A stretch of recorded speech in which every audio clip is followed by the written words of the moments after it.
Hello friends, good morning. दोस्तों, आज हम डिस्कस करने वाले हैं भूगोल में कुछ प्रथम जो इसके विचारक रहे हैं, जो इसके थॉट्स रहे हैं, किन्होंने क्या क्या योगदान रहा है ज्योग्राफी में, प्रथम योगदान किसका क्या रहा है, उसके विषय में आज चर्चा करने वाले हैं। तो बने रहिएगा वीडियो के अंत तक। सबसे पहले हम बात करते हैं भूगोल के जनक की। भूगोल के जनक कैटियस को माना जाता है। हमने आपको बताया था जेस पेरियोडस उनकी एक पुस्तक है, क्या जिस पीरियोडस,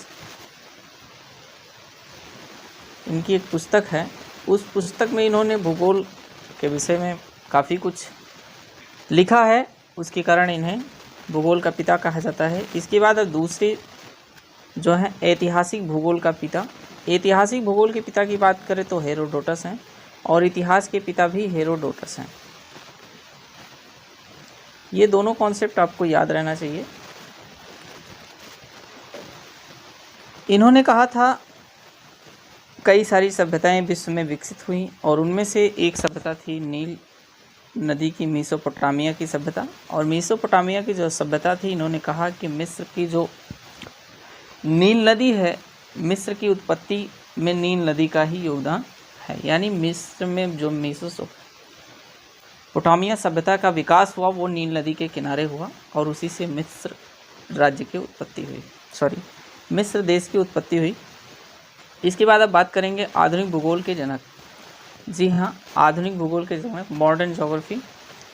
अलेक्जेंडर स्वान हम्बोल्ट्स को मॉडर्न ज्योग्राफी का जनक माना जाता है। इसके बाद व्यवस्थित भूगोल का जनक, जी हाँ, सिस्टमेटिक ज्योग्राफी, इरेटोस्थनीज को माना जाता है। इन्होंने जियोग्राफी का शब्द दिया, क्या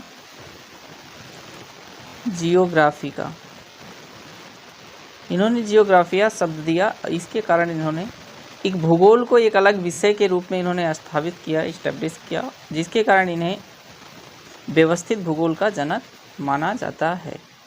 इसके बाद जियोग्राफी का देखिए, नीचे दिया है जियोग्राफी शब्द का प्रथम प्रस्तावक जो था वो इरेटोस्थनीज जी थे, जैसा कि अभी हमने आपको चर्चा में बताया। इसके बाद अब बात करें आधुनिक खगोलकी के जनक। तो आधुनिक खगोलकी के जनक में निकोलस कॉपरनिकस हैं, सर इसाक न्यूटन सी हैं, जोहान्स केपलर्स हैं, गैलीलियो हैं, गैलीली। निकोलस कॉपरनिकस की बात करें तो सूर्य केंद्रीय परिकल्पना, जो हेलियोसेंट्रिक परिकल्पना दी थी, वो कॉपरनिकस ने दी थी। हेलियोसेंट्रिक परिकल्पना कॉपरनिकस ने दी थी। इन्होंने बताया था कि सूर्य क्या है, केंद्र में है, और उस सभी ग्रह क्या हैं, उसके चक्कर लगाते हैं। ठीक है। इसके बाद अब बात करने वाले हैं हम नेक्स्ट जो है हमारा, सूर्य को केंद्र पर होने की धारणा व्यक्त करने वाला प्रथम विचारक जो था वो अरिस्तार्कस था।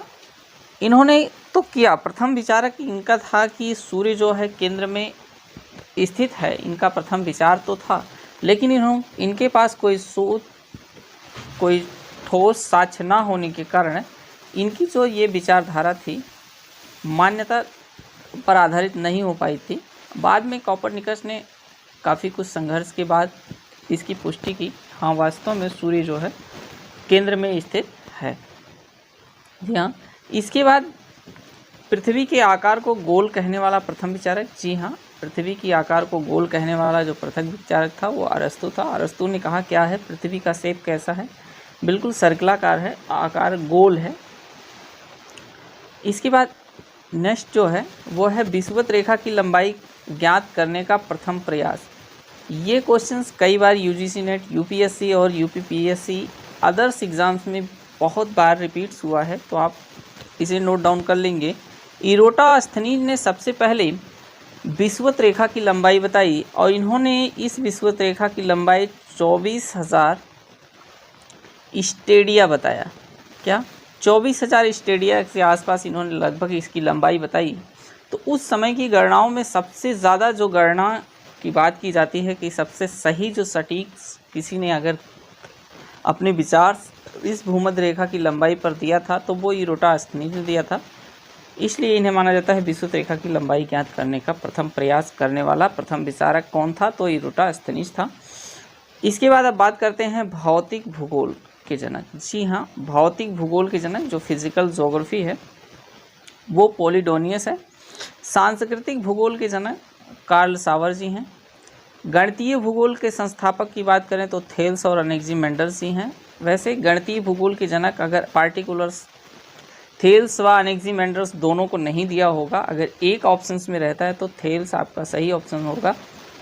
ठीक है, इसके बाद नेक्स्ट है मानव भूगोल का जनक किसे कहा जाता है? तो मानव भूगोल को का जनक ब्लास को कहा जाता है, क्लडिस ब्लडिला ब्लास। ठीक है, इसके बाद नेक्स्ट जो हमारा है वो है मानव भूगोल में संभाव्यवाद। मानव भूगोल में संभाव्यवाद विचारधारा के प्रवर्तक कौन हैं? तो ये हैं OH स्पेट। क्या? OH स्पेट्स मानव भूगोल के संभाव्यवाद विचारधारा के प्रवर्तक माने जाते हैं। इसके बाद नेक्स्ट है मानव प्रजातियों के सर्वप्रथम वर्गीकरण का श्रेय किसे जाता है? तो मानव जो प्रजातियां हैं यहाँ पर, उन प्रजातियों का जो वर्गीकरण करने का काम किया वो वर्नियर ने किया था। बहुत ही इंपॉर्टेंट क्वेश्चंस है, नोट डाउन कर लेंगे इसे। इसके बाद नेक्स्ट है पृथ्वी को नापने का कार्य आरंभ करता, यानी पृथ्वी को नापने का जो काम किया वो किसने किया? जो शुरुआत किसने किया था? तो वो थेल्स ने किया था। थेल्स को गणितीय भूगोल का जनक भी कहते हैं, इसे आप समझ गए होंगे। इसके बाद नेक्स्ट है जो है लेवेंस्ट्रॉम विचारधारा का जनक। भौगोलिक क्षेत्र जिसमें जीवों का विकास हुआ है उसे हम लेवेंस्ट्रॉम कहते हैं। तो ये है रेटजल की बहुत ही फेमस विचारधारा है और इस विचारधारा को आप समझते रहेंगे। कई बार नेट में डायरेक्टली क्वेश्चंस पूछ लिया गया है आपको, तो ये के क्वेश्चंस आपके लिए काफ़ी महत्वपूर्ण हैं। उम्मीद करते हैं आपको ये सारी चीज़ें समझ में आ रही होंगी। फ्रेडरिक रेटजल ने ना, और इनकी एक पुस्तक है, कौन सी पुस्तक है? राजनीति भूगोल। राजनीति भूगोल, इनको पॉलिटिकल जियोग्राफी का जनक माना जाता है रेटजल को। ठीक है, क्योंकि इन्होंने काफ़ी कुछ काम किया था उस पर। इसके बाद जो अब नेक्स्ट हमारा एग्जाम क्वेश्चंस है वो बहुत इंपॉर्टेंट। विश्व ग्लोब का निर्माता, जी हाँ, ग्लोब के निर्माता मार्टिन बैहम को कहा जाता है। विश्व मानचित्र के निर्माणकर्ता की बात करें तो अनेक्सिमेंडर्स को कहा जाता है। वहीं भौगोलिक विश्वकोश का रचनाकार कहें तो स्ट्रैबो को भौगोलिक विश्वकोश की रचनाकार माना जाता है। ठीक है, वातावरणवाद के प्रणेता, वातावरणवाद के प्रणेता जो हैं हेरोडोटस हैं। नेक्स्ट क्वेश्चन जो हमारा है वो है मानचित्र पर यामोत्तर खींचने का प्रथम प्रयास जो किया। मानचित्र पर देखिए, अभी मानचित्र पर यामोत्तर खींचने का जो प्रथम प्रयास किया वो किया। यामोत्तर होता क्या है इसे समझते हैं फिर देखते हैं। मानचित्र पर यामोत्तर खींचने का प्रथम प्रयास हेरोडोटस ने किया था। और यामोत्तर क्या होता है? जिसे हमने सुविधा के अनुसार पृथ्वी के कई सारे खंड बांट रखे हैं। इसमें दो प्रकार की हमने काल्पनिक रेखाओं का उल्लेख किया है। दो प्रकार की ये काल्पनिक रेखाएं, एक रेखा को हम कहते हैं देशांतर रेखा, जो लंबवत रेखा है उसे को देशांतर रेखा कहते हैं। इसके बाद नेक्स्ट जो है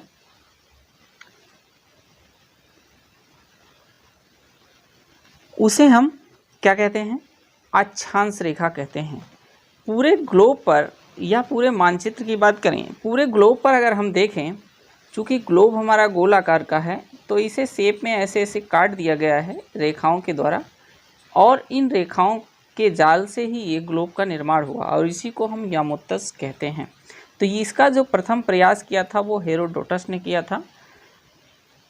कुल रेखाओं की बात करें तो 360 देशांतर रेखाएं हैं, जबकि अक्षांश रेखाओं की बात करें तो 180 अक्षांश रेखाएं हैं। ठीक है, ये बातें आपको समझ में आ गई होंगी। चलिए नेक्स्ट क्वेश्चंस की बात करते हैं। नेक्स्ट क्वेश्चन हमारा क्या कहता है? कह रहा है सांस्कृतिक भूगोल का जनक। क्या? सांस्कृतिक भूगोल का जनक कार्ल आर्टविन सावर। कौन? कार्ल आर्टविन सावर्स को कहा जाता है सांस्कृतिक भूगोल का प्रथम लेखक। किसे कहा जाता है? कार्ल आर्टविन सावर्स को कहा जाता है, याद रखेंगे। नेक्स्ट क्वेश्चन हमारा कह रहा है प्रादेशिक क्या प्रादेशिक जो प्रादेशिक भूगोल है उसके प्रथम अध्ययनकर्ता कौन है? तो हर्वर्डसन हैं। प्रादेशिक भूगोल याद रखें, रीजनल जियोग्राफी। रीजनल जियोग्राफी के प्रथम अध्ययनकर्ता की बात करें तो वो है हर्वर्डसन। इसके बाद नेक्स्ट संकल्पना है वो बहुत ही महत्वपूर्ण है, उस संकल्पना का नाम है मॉडल संकल्पना। मॉडल संकल्पना का जनक किसे कहा जाता है? फादर ऑफ मॉडल जो हाइपोथेसिस है वो किसे कहा जाता है? पीटर हैगेट को। ये भी क्वेश्चंस कई बार रिपीट हुआ है, यूजीसी नेट में डायरेक्ट पूछा गया है। इसके बाद अब नेक्स्ट बात करते हैं कुछ और महत्वपूर्ण प्रश्नों की। तो जो और हमारे महत्वपूर्ण प्रश्न हैं उसमें अब हम बात करेंगे अंतरसागरीय क्या अंतरसागरीय देखिए, अंतरसागरीय भू आकृतियों के वर्गीकरण की प्रणाली किसने दी? तो ये हेरोजन ने दी थी। ठीक है, किसने दी? हेरोजन ने ये प्रणाली दी थी। अंतःसागरीय आकृतियों के वर्गीकरण की प्रणाली हीजेन ने दिया था। इसके बाद नेक्स्ट है मानचित्र कला का जनक किसे कहते हैं?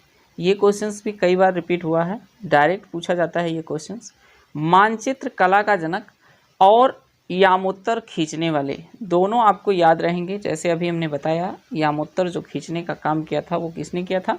अब हम बता रहे हैं कि मानचित्र कला का जनक किसे कहते हैं। तो मानचित्र कला का जनक जो कहते हैं वो टॉलमी को कहते हैं। किसे कहते हैं? टॉलमी को कहते हैं। मानव भूविज्ञान शब्द का प्रथम प्रयोगकर्ता, जी हाँ, मानव भूविज्ञान शब्द का प्रथम प्रयोगकर्ता तो फ्रेडरिक रेटजल हैं। कौन? फ्रेडरिक रेटजल हैं। इसके बाद नेक्स्ट है संभववाद विचारधारा के जनक, यह भी कई बार पूछा गया है। तो वाल बिडॉल क्या? वॉल बिडॉल को संभववाद का जनक कहते हैं। इसके बाद नेक्स्ट जो हमारा है वो है संयुक्त राज्य अमेरिका में भूगोल का प्रथम अध्यापक। संयुक्त राज्य अमेरिका में भूगोल का प्रथम अध्यापक किसे? आर्नोल्ड गायोट थे। इसके बाद नेक्स्ट जो हमारा है वो है अमेरिकी स्थलाकृति विज्ञान का पिता। अमेरिकी स्थलाकृति विज्ञान के पिता डेविस को कहा जाता है, क्योंकि डेविस ने बहुत सारी स्थलाकृतियों के बारे में अमेरिका में शोध करके, चूँकि ये अमेरिकन जियोग्राफर्स थे, इन्होंने अमेरिका में बहुत सारे कॉन्सेप्ट दिए हैं। जैसे नदियों से उत्पत्ति कई सारे स्थल को इन्होंने बताया है। ठीक है, इसके बाद अब हम बात करेंगे नेक्स्ट जो हमारा है वो है ब्रिटेन में भूगोल का वास्तविक संस्थापक जो माना जाता है। ब्रिटेन में भूगोल का वास्तविक संस्थापक एच.जे. मैकिन्डर्स को माना जाता है। क्या? एच.जे. मैकिन्डर्स को माना जाता है। ऐतिहासिक भूगोल का संस्थापक जो माना जाता है वो भी मैकिन्डर्स को माना जाता है। इसके बाद नेक्स्ट है रूस के प्रथम भूगोल अध्यापक। रूस के प्रथम भूगोल के अध्यापक जो हैं बी दोखुस-चो को माना जाता है। इसके बाद नेक्स्ट जो हमारा है वो है रूसी भूविज्ञान के जनक। ये क्वेश्चंस भी कई बार रिपीट हुआ है। तो रूसी भूविज्ञान के जनक जो हैं जियोमॉर्फोलॉजी के जनक, जो फादर्स ऑफ जियोमॉर्फोलॉजी हैं रूसी यानी रसिया के, वो हैं लोमोनसोव। याद रखें, लोमोनसोव रूसी भूविज्ञान के जनक हैं। निकट संभववाद, अभी हमने संभववाद बताया था, अभी निकट संभववाद का प्रतिपादक कौन है? स्पेट हैं। कौन है? निकट संभववाद के प्रतिपादक स्पेट को माना जाता है। इसके बाद नेक्स्ट है आर्थिक भूगोल शब्द का प्रथम प्रयोगकर्ता। जी हाँ, आर्थिक भूगोल शब्द का प्रथम प्रयोगकर्ता लोमोनसोव है। जैसे अभी हमने बताया रूसी भूविज्ञान के जनक लोमोनसोव है, इसी तरह से आर्थिक भूगोल शब्द का जो प्रथम प्रयोगकर्ता था इन्होंने ही किया था। लोमोनसोव ने बताया कि भूगोल में अर्थशास्त्र का भी अध्ययन किया जाता है, यानी आर्थिक भूगोल के जनक इन्होंने शब्द दिया है, आर्थिक भूगोल। इसके बाद अब बात करते हैं भू संतुलन शब्द। भू संतुलन शब्द का प्रथम प्रयोगकर्ता उटन थे। कौन? उटन। इसके बाद महाद्वीपीय विस्थापन परिकल्पना का प्रतिपादन, ये भी महत्वपूर्ण है। देखिए, महाद्वीपीय विस्थापन परिकल्पना का जो प्रतिपादन किया था वो टेलर्स ने किया था। कब किया था? 1908 में किया था। महाद्वीपीय विस्थापन का परिकल्पना का प्रतिपादन जो किया था, और महाद्वीपीय विस्थापन सिद्धांत जो दिया था, याद रखेंगे, महाद्वीपीय विस्थापन सिद्धांत ये आई थी 1912 में, और ये कौन थे? ये डेविस ने दिया था। महाद्वीपीय विस्थापन सिद्धांत डेविस का ना होके ये किसका है? वेगनर का है। वेगनर का महाद्वीपीय विस्थापन सिद्धांत है, तो याद रखेंगे। और कब आई थी? 1912 में। कई बार इसका सन पूछ लिया जाता है, जैसे फिर से हम रिपीट करते हैं। तो जैसे यहाँ दिया है महाद्वीपीय विस्थापन परिकल्पना, तो परिकल्पना की बात करेंगे तो टेलर्स की है, और ये दी थी इन्होंने 1908 में। कब दी थी? 1908 में। लेकिन परिकल्पना की जगह अगर थ्योरीज आ जाए, यानी सिद्धांत आ जाए, देखिए कॉन्टिनेंटल ड्रिफ्ट थ्योरीज अगर पूछ लिया जाए तो वो होगी वेगनर की। क्या? वेगनर ने बताया था कॉन्टिनेंटल ड्रिफ्ट थ्योरी के विषय में। और कई बार ये क्वेश्चंस पूछा जाता है कि जो कॉन्टिनेंटल ड्रिफ्ट थ्योरीज है उसमें बेसिकली वेगनर्स ने किस बात को फोकस किया था।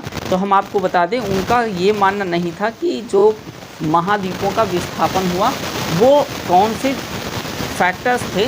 तो उन्होंने जो माना है वो है जलवायु। उन्होंने जलवायु को इसका फैक्टर्स माना है। तो आप समझेंगे कि उन्होंने जलवायु के अध्ययन के लिए इन्होंने क्या दिया था? महाद्वीपीय विस्थापन सिद्धांत दिया था। कई बार क्वेश्चंस ये रिपीट हुआ है, तो इसे आप ध्यान रखेंगे। चलिए नेक्स्ट क्वेश्चंस की बात करते हैं। नेक्स्ट क्वेश्चन जो हमारा है वो है सागर तल प्रसार की परिकल्पना का प्रतिपादन। जी हाँ, सागर तल प्रसार परिकल्पना का प्रतिपादन तो हैरी हेस ने किया है। इसके बाद प्लेट विवर्तनिक सिद्धांत का प्रतिपादन, ये भी हैरी हेस ने किया था। कब किया था? 1970 में। प्लेट विवर्तनिक, प्लेट टेक्टोनिक थ्योरीज आई। चूँकि हैरी हेस और भी बहुत सारे जोग्राफर्स मिलकर इस प्लेट टेक्टोनिक संकल्पना का प्रतिपादन किया, लेकिन जो सर्वाधिक कार्य किया वो हैरी हेस ने किया। इसलिए प्लेट विवर्तनिक थ्योरीज जो है, प्लेट टेक्टोनिक थ्योरीज है, इसका प्रतिपादक हैरी हेस को माना जाता है। ठीक है। इसके बाद अब बात कर रहे हैं हम नेक्स्ट की। देखिए एक शब्द है प्लेट विवर्तनिक शब्द, तो अभी हमने सुना प्लेट विवर्तनिक थ्योरीज, इसकी है हैरी हेस की। लेकिन जो प्लेट शब्द की बात की थी, वो सबसे पहले जो प्लेट शब्द का प्रयोग किया था वो विल्सन ने किया था, टूजी विल्सन। तो विल्सन को भी याद रखेंगे आप, क्योंकि प्लेट शब्द का प्रयोगकर्ता कई बार पूछा गया है। तो ये सारे सिद्धांत जो हैं आपको याद रखने होंगे। इसके बाद अब बात करेंगे भूकंप उत्पत्ति क्षेत्र, Benioff zone. Benioff zone के खोजकर्ता, बेनी ऑफ जोन के खोजकर्ता का नाम ह्यू बेनियॉफ है। क्योंकि बेनियॉफ ने इसकी खोज की थी, इसलिए उसे बेनी ऑफ जोन के नाम से जाना जाता है। यानी भूकंप उत्पत्ति जो क्षेत्र होता है, वो जो वॉल्केनिक हमारा है, वॉल्केनिक जो एरियाज होता है, उसमें जहाँ भूकंप, जैसे वॉल्केनिक एरियाज में हम ज्वालामुखी जहाँ होता है, उस एरियाज में भूकंप की संभावनाएं ज़्यादा देखने को मिलती हैं। तो वहाँ इसकी खोज, इन्होंने भूकंप उत्पत्ति क्षेत्र की बात की कि कौन कौन से क्षेत्र में भूकंप सर्वाधिक आएंगे। तो इन्होंने ये सबसे पहले बताया, ह्यूज बेनियॉफ ने इसको बताया। अब इसके बाद नेक्स्ट जो हम बात करने वाले हैं वो हमारा है प्रथम भूसन्निधि सिद्धांत का प्रतिपादन।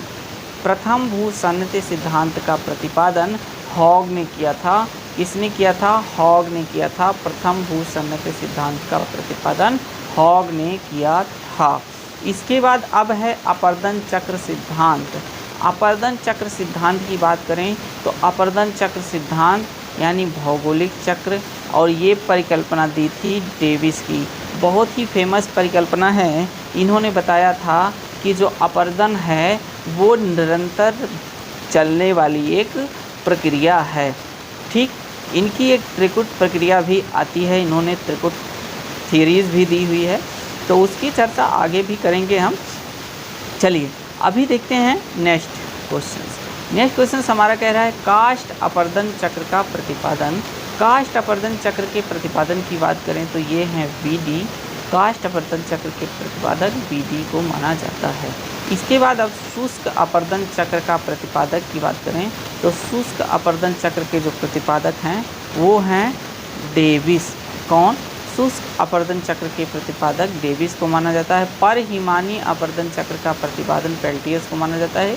ये भी क्वेश्चंस UGC नेट में डायरेक्ट पूछे गए हैं, तो ये सारे क्वेश्चंस अगर आप याद करते हैं, कभी भी एग्ज़ाम्स देते हैं तो 2 से 3 क्वेश्चंस डायरेक्टली आपके इस वीडियो से मिलना ही मिलना है। जब हम एफर्ट करते हैं तो हमारे लिए एक एक क्वेश्चंस काफ़ी महत्वपूर्ण होते हैं, तो आप समझ सकते हैं कि ये वीडियोस आपके लिए कितनी महत्वपूर्ण होगी। बस आज की वीडियोस में हम इतनी ही चर्चा कर पाएंगे। वीडियोस में फिर मिलेंगे नेक्स्ट वीडियोस में। वीडियो पसंद आई हो तो लाइक ज़रूर करें। चैनल पर नए हैं तो चैनल को प्लीज़ सब्सक्राइब करें, साथ में बेल आइकन को प्रेस करना ना भूलें, जिससे आने वाली हर वीडियो की नोटिफिकेशन सबसे पहले आप पहुंचती रहे। वीडियो का समापन करते हैं। Bye bye, take care.